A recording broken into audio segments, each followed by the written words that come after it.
Hello, calculus fans. Today we get to switch gears a little bit.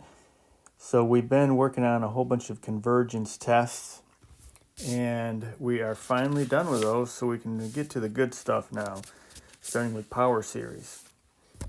So until now we've worked with these infinite series consisting of real numbers. In this section we're going to make a small but significant change by considering infinite series whose terms include powers of a variable. So we're getting some variables mixed in with these numbers.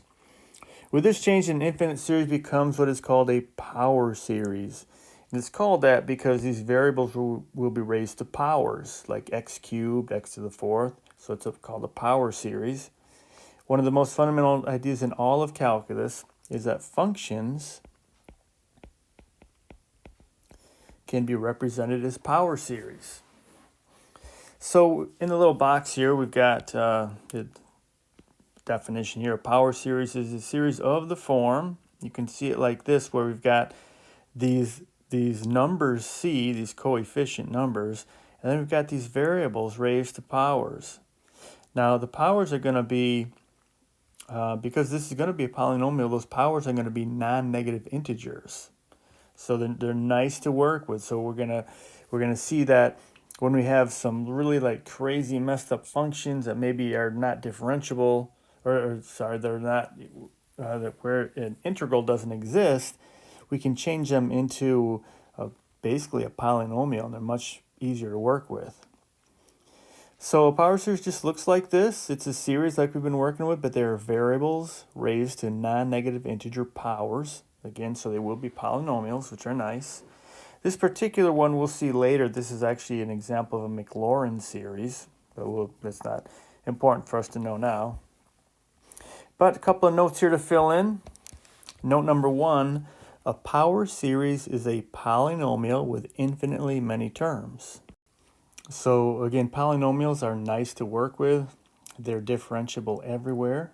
You can integrate them everywhere. There's really nothing to worry about, no division by zero.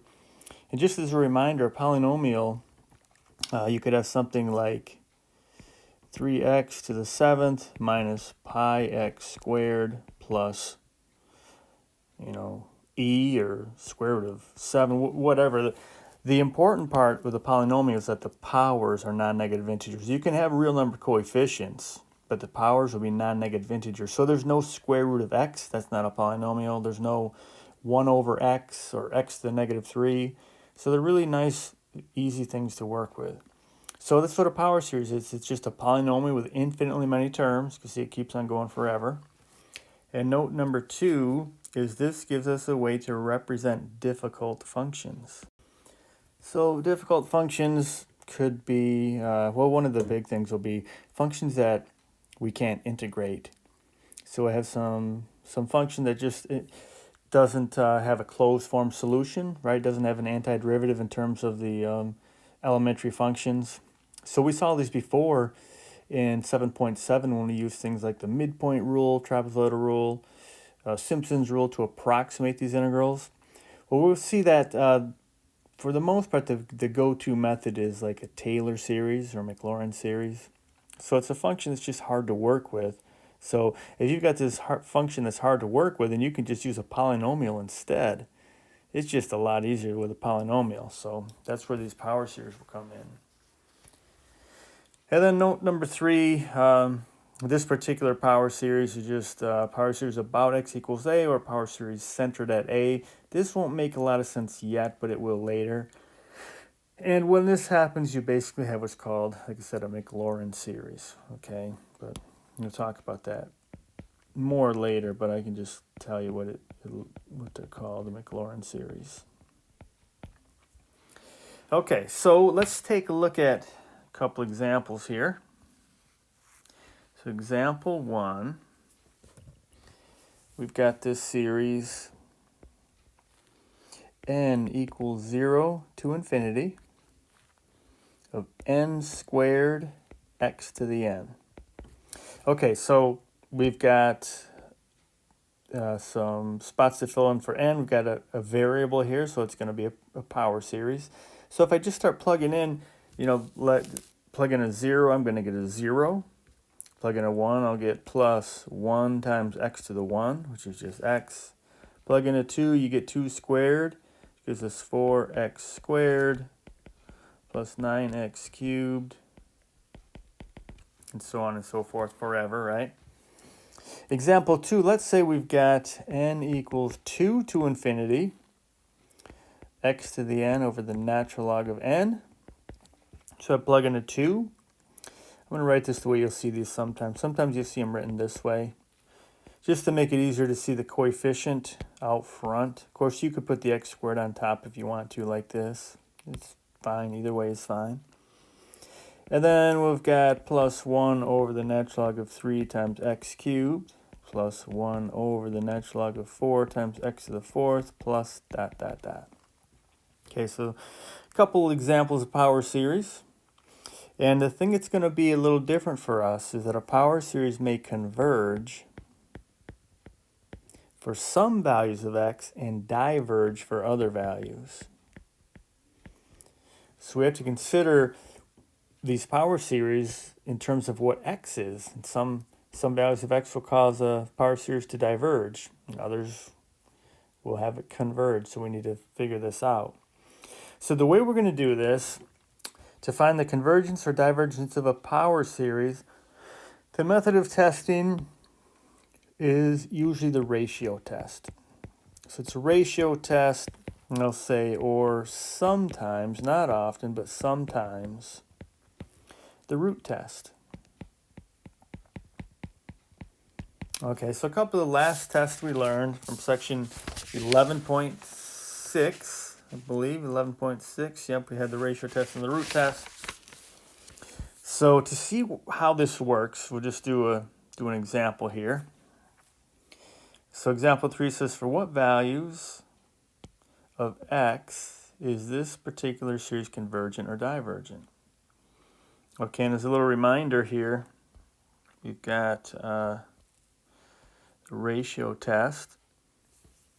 And if you remember, when the ratio test, we take the limit of a sub n plus 1 over a sub n, wrapped in absolute values. And when that is less than 1, well, in that case, it converges, right? Converges absolutely, actually. So it converges absolutely. And when it's greater than 1, then it diverges. This is all stuff from 11.6. And then if it equals 1, that is when the test is inconclusive. So it may converge or it may diverge. Okay, so let me rewrite down the test we've got above. So we have got the series from 2 to infinity of x to the n over the natural log of n. So let's go ahead and take a look at the ratio test. So we're going to take the limit as n approaches infinity of a to the n plus 1. So I'm just going to plug in n plus 1 for the n's. A sub n plus 1 is what I should have said. So you have x to the n plus 1 over the natural log of n plus 1. And of course, we're going to divide this by a sub n, but I'm going to skip a step because we know the next step is we're going to multiply by the reciprocal. So just to save writing divided by a sub n, I'm just going to multiply by the reciprocal right off the bat. And we've got absolute value. So we'll multiply by the reciprocal, and that would give us the natural log of n over x to the n. And again, that would be an absolute value. Trying to make a straight line there. So when we look at this, we've got something will cancel. X to the n plus 1 is just x to the n times x, right? X to the n times x to the 1. So if I just rewrite this, this is really x to the n times x. And then that will cancel, the x to the n's will cancel. So that's gone, that's gone. And we basically just have an x here. Now the x is always going to have to stay in the absolute value. But you see the natural log of n and natural log of n plus 1, as n goes to infinity, these are not ever going to be negative, right? Natural log of n, as we go from 2 to infinity, is always positive. So what we'll have here, we're going to have the limit as n approaches infinity we got the absolute value of x, and then times the natural log of n over the natural log of n plus 1. And then what we can do, which you'll see a lot, is this absolute value of x, it doesn't have anything to do with this limit as n approaches infinity. So a lot of times you'll see people just move this out in front of the limit. So I'll do the same thing. So this means this is equal to the absolute value of x times the limit as n approaches infinity, natural log of n over natural log of n plus 1. Okay, so hopefully you studied in Calc 1. Calc 1, when you took limits like this and you had this indeterminate form, because this is infinity, right? Natural log of n as n approaches infinity, well, it's going to be infinity. Same with this. So we basically have the indeterminate form, infinity over infinity. And that's where we would have in Calc 1 learned about L'Hopital's rule, right? So you had L'Hopital's rule. Some books put the S here, some don't. But it's L'Hopital's rule, and it basically says that, I'll just write it down. So it works for two indeterminate forms, right? For these two, 0 over 0 and infinity over infinity. And these can be plus or minus in any combination, doesn't matter. Plus or minus can be anywhere with infinities. And what it says is that the limit as, let's say, x approaches a, or anything, could be infinity, negative infinity, or a number, of f of x over g of x. Since we're using infinity, I'll use infinity here, but it doesn't matter. But if these are going towards either of these limits, which it is, this is indeterminate form, they're going to infinity. When that happens, L'Hopital's rule says that this is equal to, sometimes we put a little h here, the limit as x approaches infinity of f prime of x over g prime of x. Okay, so that's something you typically learn in Calc 1. So we can use that here because we've got infinity over infinity. It's the indeterminate form. So what I'm going to say is this is equal to, and put the little h here so people know what we're doing. We're using L'Hopital's rule. That would give us a limit as n approaches infinity. The derivative of natural log of n is 1 over n. The derivative of natural log of n plus 1 is 1 over n plus 1. And so what we can do from here, we can just clean this up, because isn't this the same as 1 over n? Instead of divided by 1 over n plus 1, isn't it the same as times the reciprocal? So that would give us, this is equal to the absolute value of x times the limit as n approaches infinity of, if I multiply this by the reciprocal, I'm going to get n plus 1 up here over 1. So you get n plus 1 over n. Okay, so once we do this, we've got infinity over infinity. And here you could either multiply by 1 over n divided by 1 over n, right? Which would be essentially divided by the highest part in the denominator, which is how using Calc 1 is the first way you learn to handle infinity over infinity. Or we can use L'Hopital's rule again. It really doesn't matter. I just use L'Hopital's rule once again. Put an h there. It's going to be the absolute value of x times the limit as n approaches infinity. And the derivative of n plus 1 is just 1. The derivative of n is just 1. So we basically have 1, right? The derivative of this is 1. Derivative of this is 1. So we just get the limit of 1. The limit of a constant is just that constant. So we basically get the absolute value times 1. The absolute value of x times 1, which is the absolute value of x. Okay, so that's our answer. So then from here we can think, well, okay, we've got our answer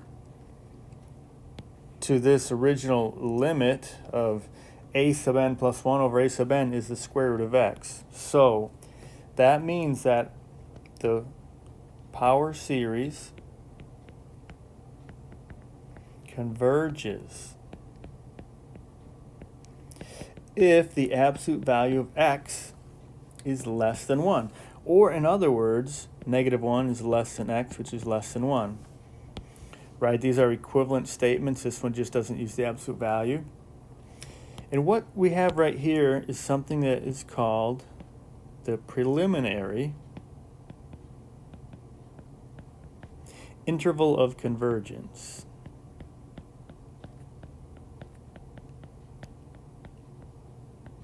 which I'm just going to abbreviate as IC for interval of convergence. This is the preliminary one because we're going to have to check something.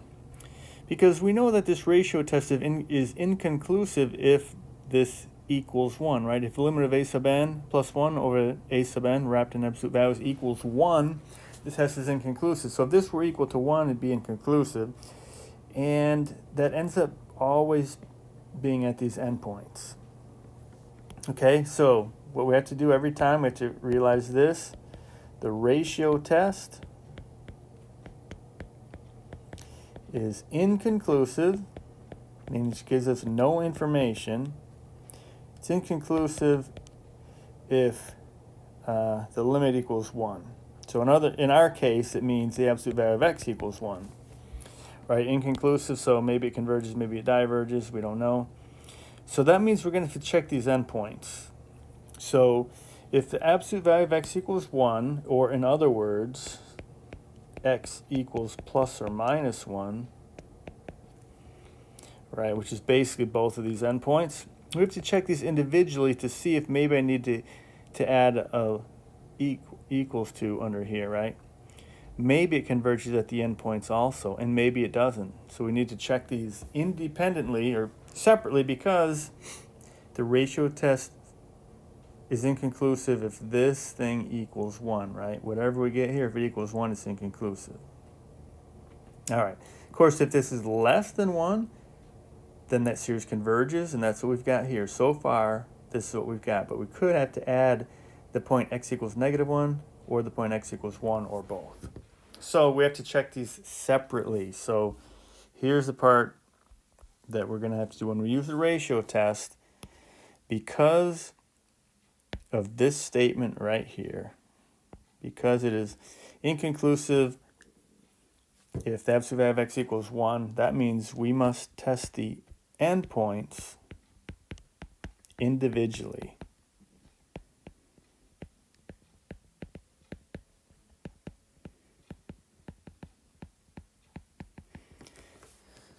So we have to figure out where these converge, because if we're going to use a polynomial, one of these infinite polynomials, to approximate some function that's hard to deal with, we need to make sure that it converges in the region we're working with. So if we're going to integrate a function between, say, 1 and 3, we need to make sure that our polynomial converges on that interval. Now we'll see when we get further along that it usually isn't a huge problem, but we do have to be aware of it. So this is how we're going to kind of learn how to just be aware of, if we're going to work with these functions and we're going to use them to approximate other functions, we need to make sure they converge, because if they diverge, then we can't use them as an approximation. Okay, so that's what we're doing. So we need to check these endpoints individually. There's two of them, x equals 1 and x equals -1. So we just kind of go ahead one at a time. We just say, okay, if x equals 1, I'll check that one first. If x equals 1, then I go back to the original series, the series we're working with. We'll have n equals 2 to infinity. So if x is 1, then x to the n is just 1. So I just have 1 over the natural log of n. And now we're basically back into the last set of problems, section 11.2 to 11.6, basically saying, is this convergent? Is this series convergent? Now, we may have even seen one like this before, but what we can note is that we can note something about this. 1 over the natural log of n. If I compare that to 1 over n, just think about what we've got here. So, if I do y equals 1 over n, it's going just like this, right? If this is n here, 1 over n would be like y equals 1 over x, what we're used to seeing. It goes right through the origin like this, okay? But if I do y equals the natural log of n, the natural log of n, it gets to infinity, but it is super slow. Like the example sometimes I use in class is this. If you punch in your calculator log of 5,280, if you do that, you get something like 3.7, roughly 3.7. So what this is really saying is, think if you just made up a number line here and you went out 5,280, let's say, feet. 1 mile. Go 1 mile. Well, the y value, the y coordinate, there's only going to be 3.7 feet up. So logarithms get to infinity, but they take their time. You ever get stuck behind somebody who's driving like the log function? It's a nightmare, right? You can't get around them. They're going so slow. That's like the log function. Super slow. Gets to infinity, but it takes its time. So if you look at these two, if you compare the derivative or the denominators here, the natural log, this y value is going to be smaller than n, right? N's going up like this, off to infinity, a lot faster than the natural log. So this denominator is going to be smaller. So if it's smaller, it makes this whole thing bigger, right? So this is bigger than that. Okay, so we look at this, look at our series here. It's bigger than 1 over n. And we also know that this series is a divergent harmonic series, right? Harmonic series, or P series, with P equals 1 if you prefer. But either way, we know of this. We know this is a divergent harmonic series, and this one is bigger. So that means this one's going to have to diverge, right? So we could say, therefore, n equals 2 to infinity, 1 over the natural log of n diverges by comparison test, right? Or direct comparison test if you prefer. Okay, so our conclusion is this thing diverges by the comparison test. What do we compare it to? This divergent harmonic series, and it was bigger, right?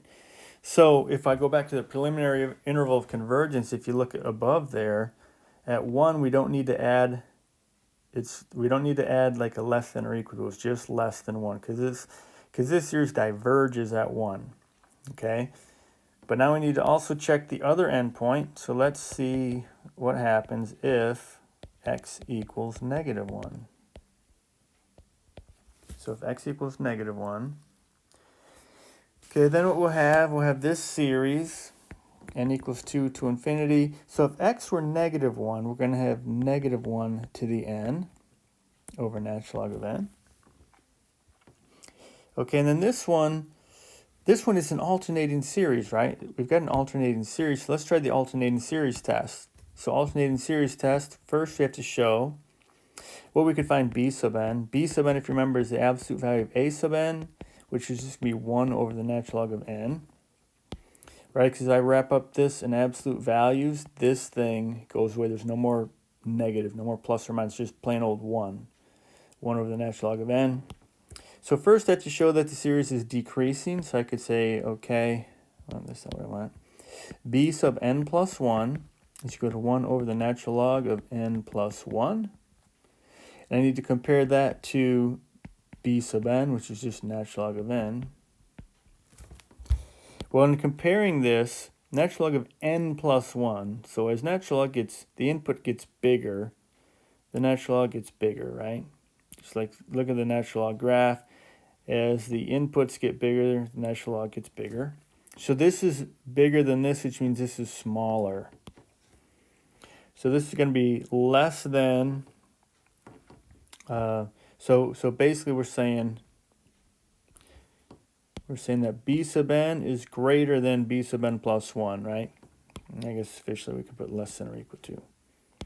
But it's b sub n is greater than or equal to b sub n plus 1. So b sub 4 is greater than or equal to b sub 5. And we can say this for every value I plug in here, which means it's decreasing, right?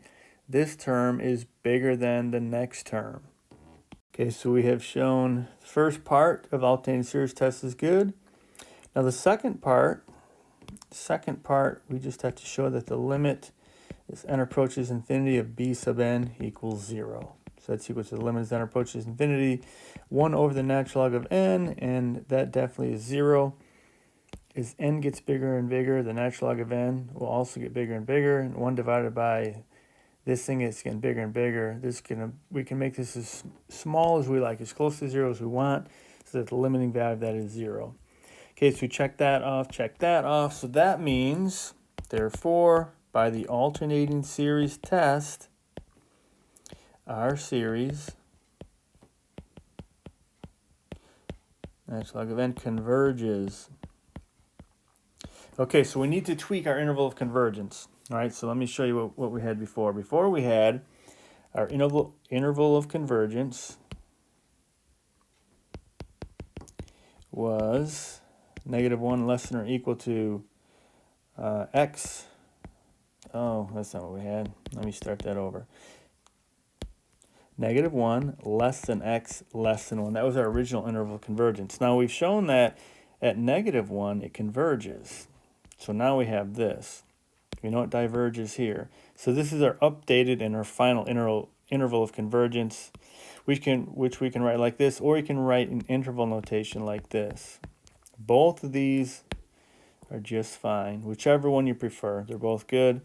So this one, remember the parenthesis means we don't include the endpoint.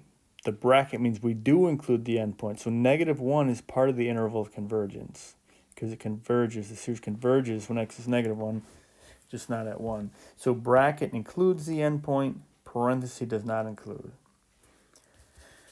Okay, so there's two ways to show the interval of convergence. And then another thing they're going to ask us is to find the radius of convergence. Okay, so the radius of convergence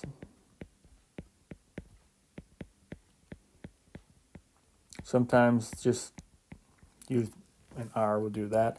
So what the radius of convergence is the distance from the center of the interval to the endpoint, which I'll explain in a second. But it's the distance from the center of the interval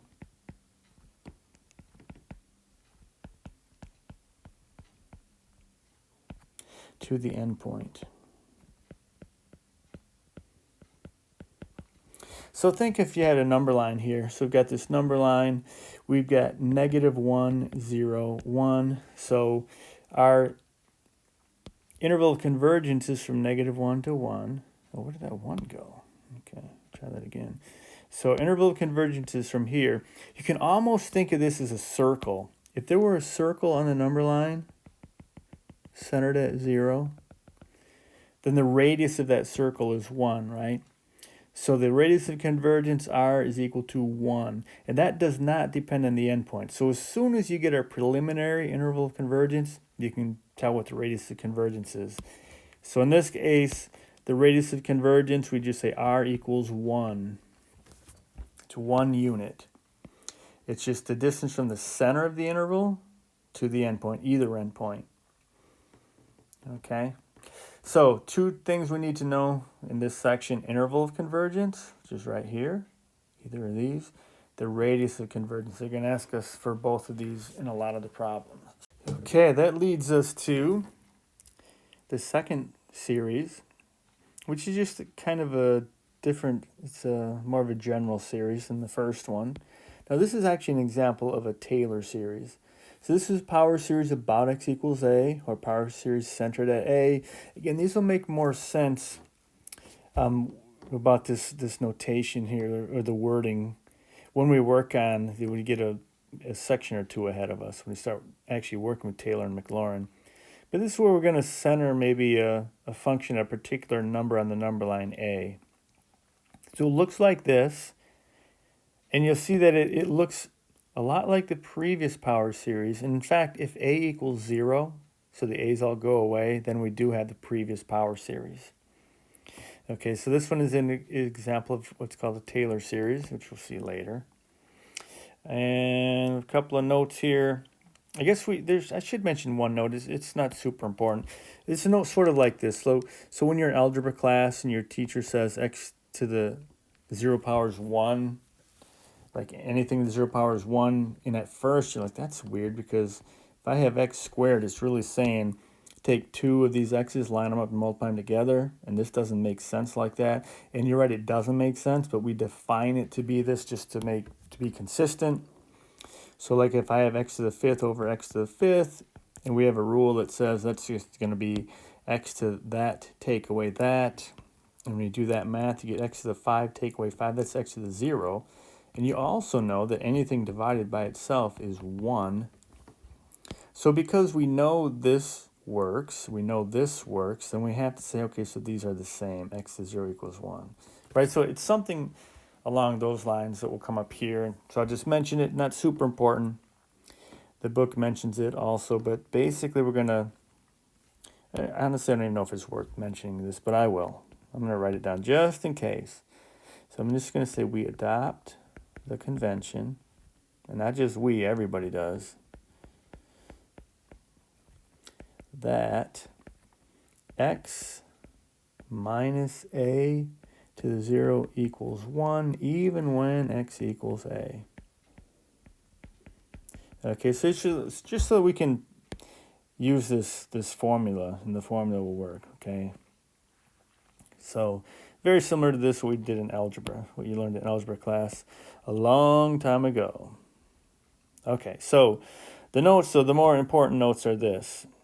Note number 1 is if a equals 0, so if a equals 0 up here, if these a's are 0, if that happens, then we get the previous power series definition.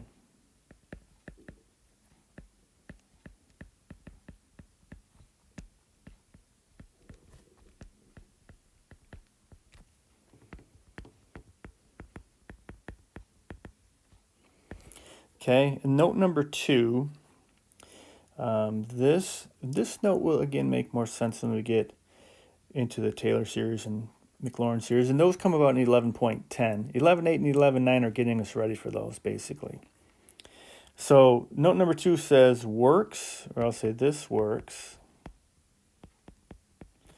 when we need a function approximated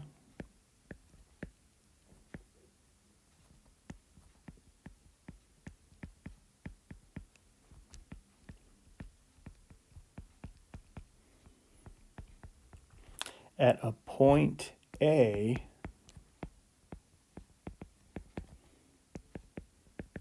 meaning x equals a, like maybe a is 2 or 7 or something like that, instead of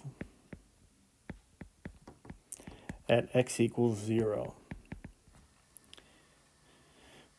like the previous definition. The previous definition we were working with x equals 0.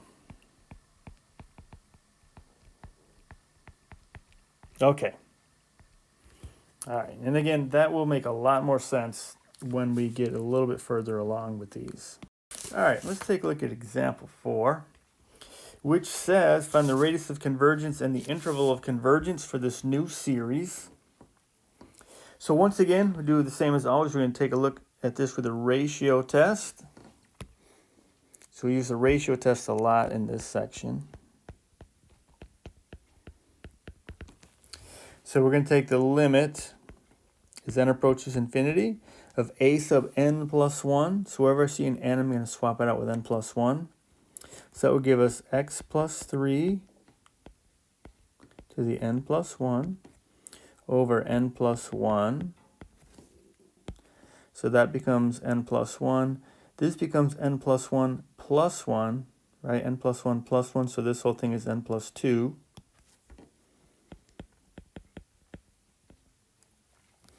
Okay, then I'm going to put this in absolute value. And once again, instead of dividing, I'm going to multiply by the reciprocal, right? So the reciprocal will give us n times n plus 1. And at the bottom, we'll get x plus 3 to the n. All right, so let's look at what we can do here. We can definitely get rid of the n plus 1s, right? They're going to cancel. Also, this is x plus 3 to the n times x plus 3, right? And this is x plus 3 to the n. So remember, like if I rewrite this, this is x plus 3 to the n times x plus 3. Right, because then this is like 1. So if I multiply these together, I'd add them and get this. So these are the same as this. So let me just get rid of this part. And also we can cancel now. X plus 3 to the n cancels with that x plus 3 to the n. So then what we're left with is the limit as n approaches infinity. And we've got, let's see, we've got an x plus 3, which is going to have to stay in absolute values. Then we've got an n over n plus 2. And since these are just going towards infinity and positive numbers, we don't really need the absolute value here. Okay, so hopefully everybody's okay with this part. The n plus 2 is still here, n is still here. You can keep them in absolute value if you want to, but really this is the only thing it has to be. Right, because x, we don't know what x is, so if it's absolute value here, I can't just take this out of the absolute value, because what if x is -7, right? So we have to keep this here. But here we can take the limit, and again, we can move this out in front. So the x plus 3 in absolute value has nothing to do with this limit, really. There's no n inside that x plus 3. So we can just keep this here. Then from here we've got indeterminate form. When you take the limit, we get infinity over infinity. Last time we did L'Hopital's rule, which works fine. This time I'm going to do it the other way. The first way we've typically learned this in Calc 1 is divide, when you get infinity over infinity, divide everything by the highest power in the denominator. So the highest power of the variable in the denominator here is 1. So I'm going to divide everything by n to the 1, which is equivalent to this. So this would give us x plus 3 times the limit as n approaches infinity of, let's see, that would be 1 over 1 plus 2 over n. So if I take the limit, this term I can make as close to 0 as I want to. So the limiting value of this term is 0. So basically this will go to 0, and we end up with x plus 3 times the limit as n approaches infinity. So on the top we get 1, bottom we get 1, which is just 1. And the limit of any constant is just that constant. So this just ends up being x plus 3 times 1, or just x plus 3. Okay, so we've got our answer of x plus 3. And since we're using the ratio test, now we know that we can say, so the series converges if the absolute value of x plus 3 is less than 1, which is equivalent to saying minus 1 is less than x plus 3, which is less than 1. Right? This you would have learned in algebra in the glory days of maybe 9th grade. Remember how good those days were? 9th grade algebra. Okay, maybe not so good days. But anyway, at one point we learned that we could do this. We get rid of the absolute value and write it this way. And now to solve for x, I've got 3 parts because it's a compound inequality. So I need to get rid of the 3 to get x isolated. So I'm going to just subtract 3 from all the parts. So minus 1 minus 3 is minus 4, which is less than x, which is less than -2.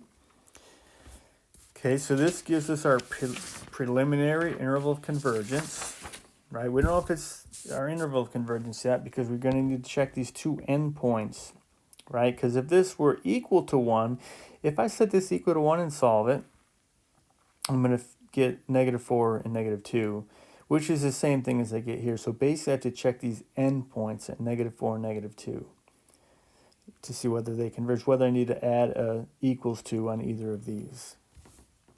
Okay, because again, so we need to check the endpoints. So let me just make it official.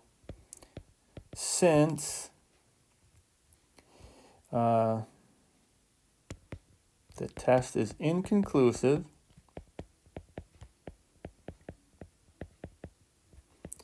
if the absolute value of x plus 3 equals 1, we must check the endpoints.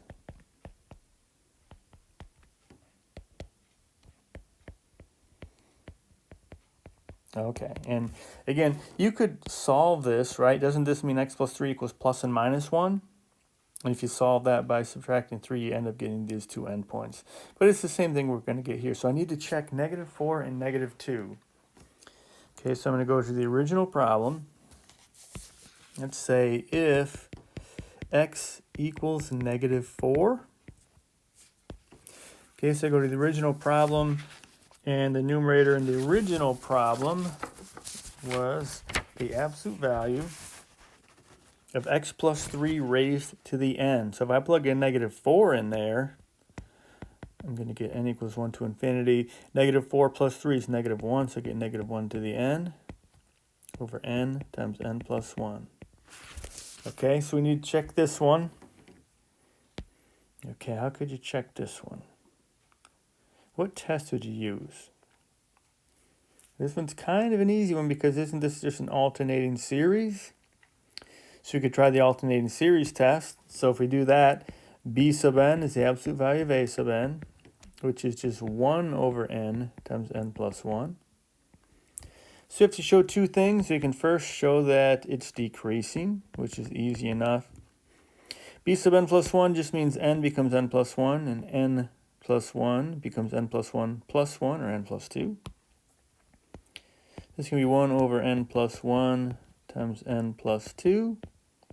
And I can compare this to b sub n, which is 1 over n times n plus 1. And if you compare these, you'll see the denominator here is bigger. The numerators are the same. So this larger denominator means the whole thing will be smaller. Right, so b sub n, then b sub n is greater than or equal to b sub n plus 1. So it's decreasing. So we are good to go with half of it. The other half, we have to take the limit as n approaches infinity of b sub n, which is the limit as n approaches infinity of 1 over n times n plus 1. And you can see when we take the limit here, this thing is going to go to 0. Okay, so you can say, therefore, the series converges by the alternating series test.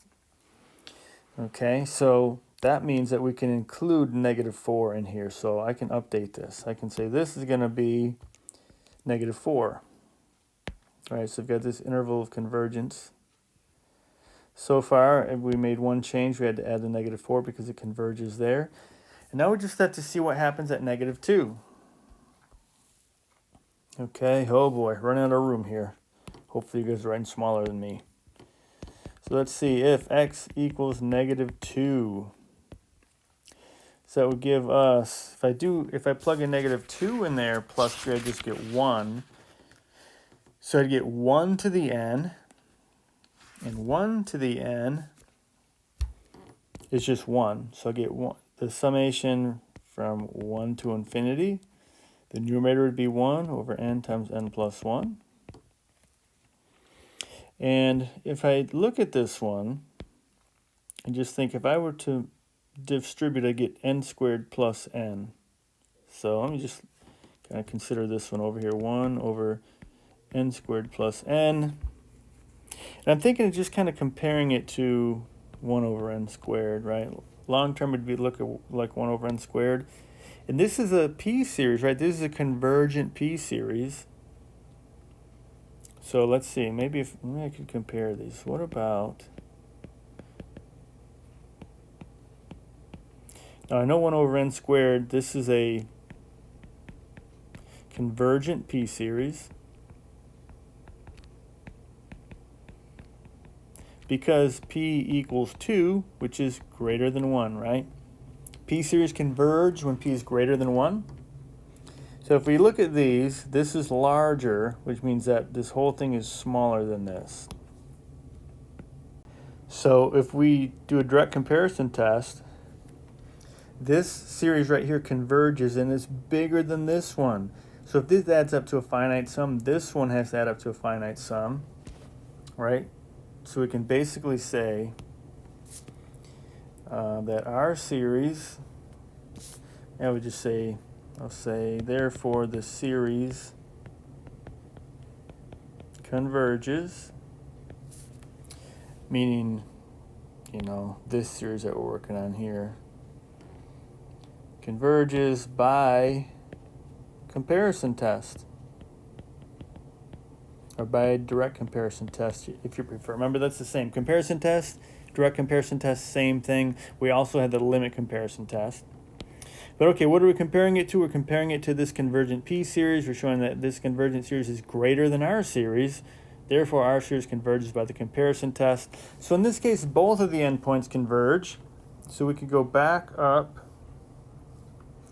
and we could adjust this. So here is our interval of convergence right here. That's our interval of convergence. Converges at both endpoints. So if you wanted to, you could write it, if you write in interval notation, it would look like this. Right, so that is also an answer that's acceptable. And then what about the radius of convergence?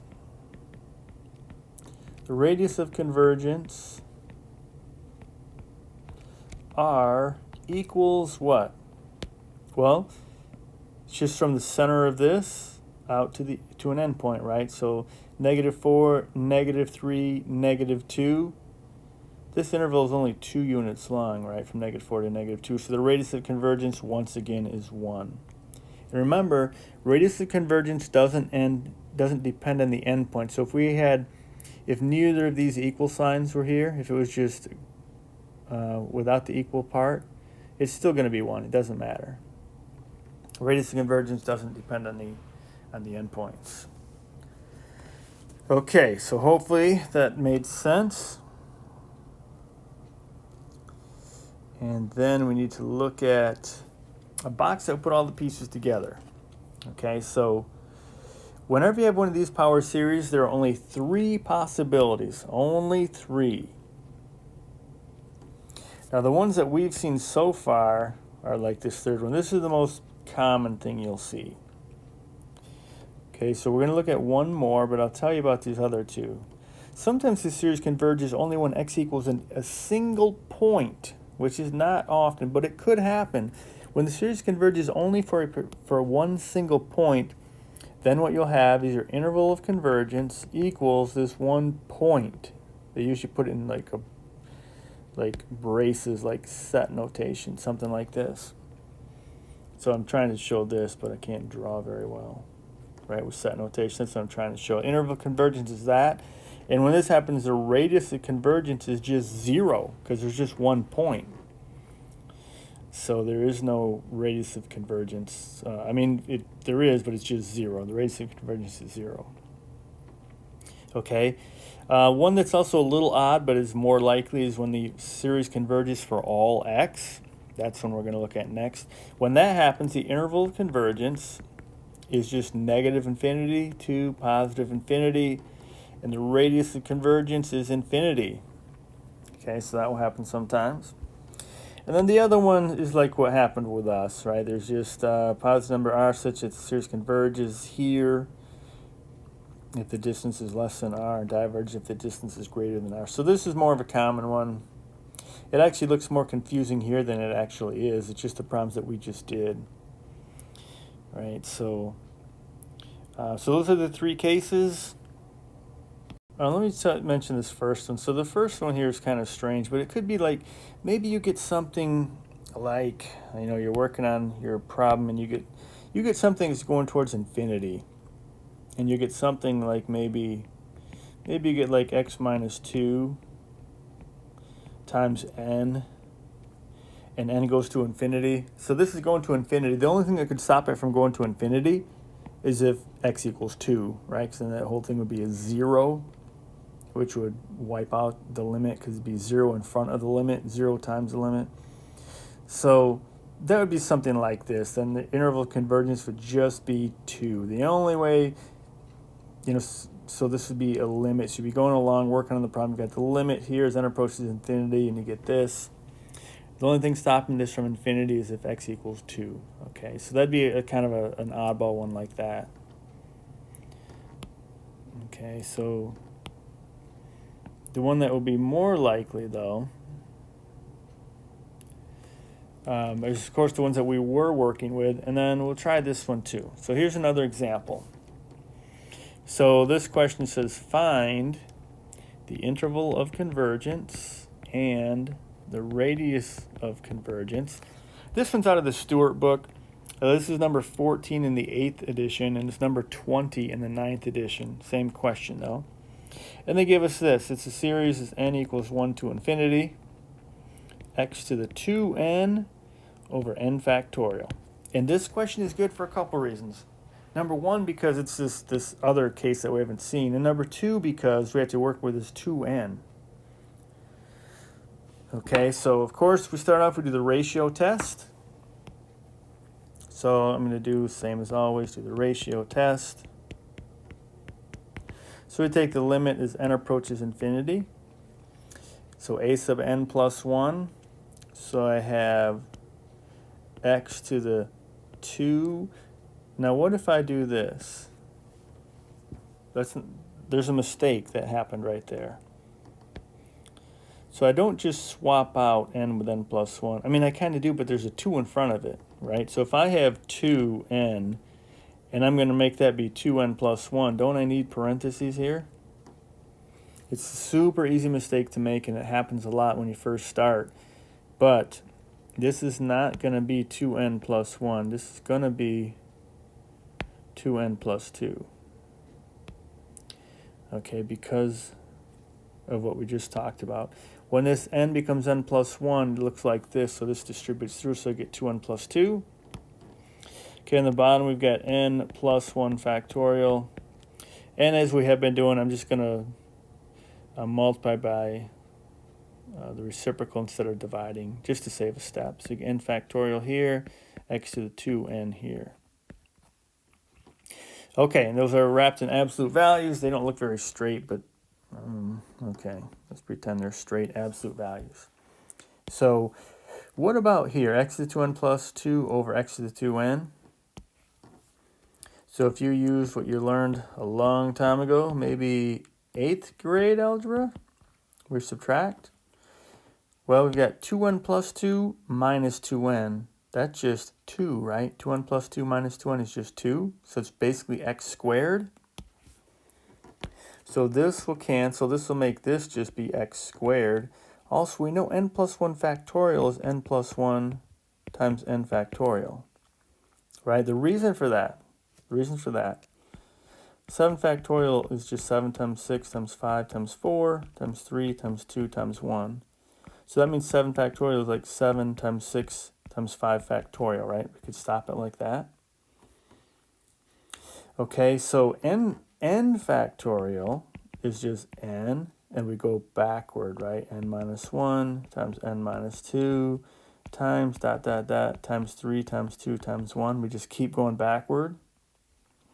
So that means if you have n plus 1 factorial, you really have n plus 1.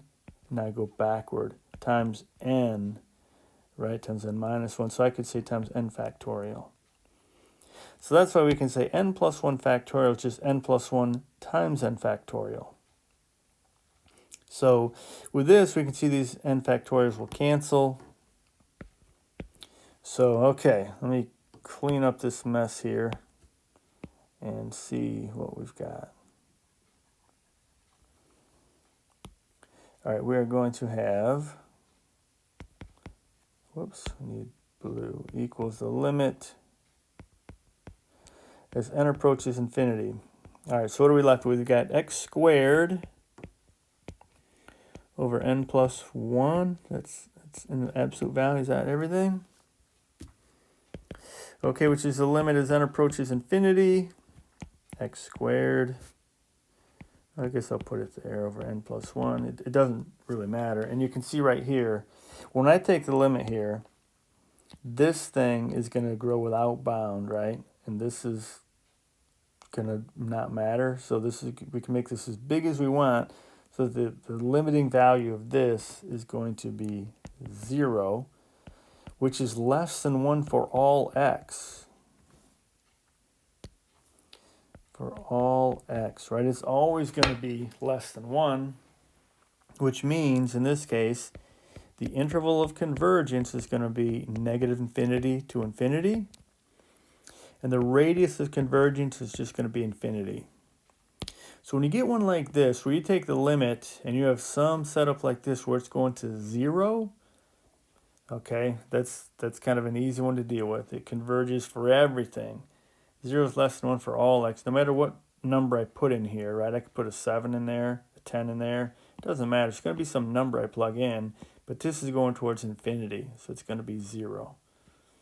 All right, so that is kind of an easier case, but that's one of the kind of oddball cases, I guess, where we get we don't just get a particular interval like the first ones we looked at, but we get an interval of convergence from negative infinity to infinity. But, okay, that should give you all you need to get started on 11.8. So go ahead, give them a try. Get ready to fire up your ratio test. And if you have any questions, let me know.